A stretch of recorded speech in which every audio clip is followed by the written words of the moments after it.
गिबि गिबियाव जोंनि यूपीपीएल दोलोनि आफादगिरि आरो बिथांनि दैदेनगिरि बिथांमोनखौ आङो आंनि गोसो सिंनिफ्राय साबायखर जासिदोङो। मानोना 2020 आव आङो कुसुगाव बिउबाव बिजाथि महरै मोनदोंमोन आं देरहादों। एबारबो आंखौ बिजाथि महरै आंनि दोलोआ सायख'दों। दा बेखौनो आङो मिजिंथियो जे 22 तारिख सेप्तेम्बराव जिहेतु इलेक्शन जागोन बिटिसिआ बे 22 तारिख सेप्तेम्बराव बयबो हारि माहारिफ्रा भट होनो रेडि जादों। दहायसो फोसावदों आंखौ बिजाथि महरै दिनै ग्लोब ग्लोब बयबो फैदों बरायनो। दा बेनिखायनो आं बयनोबो आंनि गोसो सिंनिफ्राय मोजां मोननाय आर'नाइखौ जासिहरदों। आरोबाव जोंनि दोलोनि यूपीपीएल दोलोनि आफादगिरि मानगोनां प्रमद बर' बिथांखौ आं आंनि गोसो सिंनिफ्राय साबायखर जासिदों। सेन्ट्रेलनि गासैबो नेतासिमनिबो दैदेनगिरिफोरनिसिम आंनि गोसो सिंनिफ्राय साबायखर जासिदों। जिल्ला आरो प्राइमारि ब्लक कमिटिनि दैदेनगिरिफोरनोबो आंनि गोसो सिंनिफ्राय मोजां मोननाय आरो अननायखौ जासिहरदों। आरो बयखौबो रायजो राजाखौ आङो एबार आरो आंखौ जाहाथे खामानि मावनो सुजुग होयो।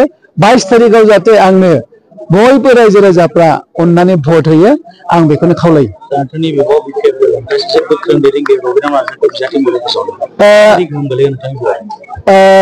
गोख्रों नङा, बयबो दोलोआ गावबागाव सिन्था धारा खालामनानै बिजाथिखौ होयो। दा नोंखायनो रिजाल्टआसो दिन्थिगोन। 2 तारिखआव जिहेतु लास्ट नमिनेशन 1 तारिखनिफ्राय होगोन, जों 1 तारिखआव होगोन।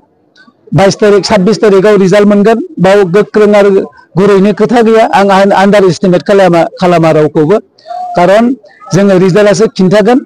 जों 2020 आवबो बाव देरहादों, एबारबो आरो देरहागोन आरो बेयो जोंखौ रावबो हमथानो हाया। बे जोंनि यूपीपीएलनि मोजां खामानि मावनायनि थाखाय 5 बोसोराव बेयाव जौगानाय फैदों, सान्थि फैदों। बयबो हारि माहारिफ्रा बुंदों जे यूपीपीएल सरकार फैनायनिफ्राय जों बालाबगासे मोनसे उन्दुनो हादों। बाव कुनु रावखौबो गियालाजासे जों संसार जानो हादों। हर सान थांनो फैनो हादों। बेनिखायनो एबार यूपीपीएल भट होबावगोन बयबो थिरांथा लाबाय। माला 22 तारिख सेप्तेम्बरा फैयो बेखौल' नेनानै दं। सरकाराथ' जोङो एबसलिउटलि मेजरिटि लानानै सरकार दागोन। जाबोबायानो फ्राय जों दिनैनि दिनाव 26टा मेक्सिमाम 26टा जों देरहानानै दङ।